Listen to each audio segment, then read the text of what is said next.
Hello students, আশা করছি সবাই খুব ভালো আছো। দেখো, আজকে মৌলিক শব্দ এবং সাধিত শব্দ নিয়ে তোমাদের সঙ্গে একটু আলোচনা করব।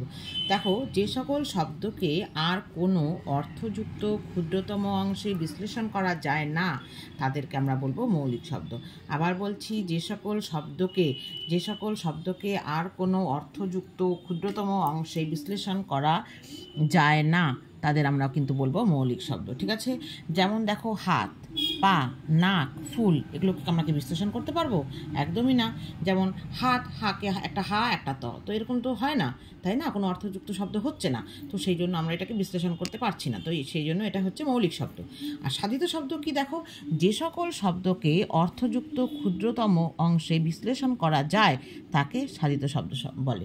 তাহলে যে সকল শব্দকে অর্থযুক্ত ক্ষুদ্রতম অংশে বিশ্লেষণ করা যায়, যেমন দেখো, ঠিক এই হাতটাই, হাতা তুমি যদি বলো তাহলে কি হচ্ছে? হাত যোগ আ, হাতা।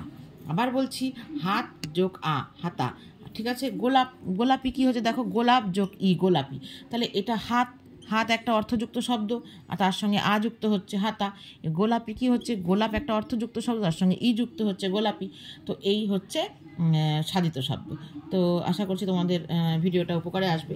তো আবার ভালো করে তোমরা দেখে নাও, তাহলে উদাহরণগুলো তোমরা যদি দেখো তাহলে কিন্তু অনেকটাই সহজ হয়ে যাবে। ঠিক আছে?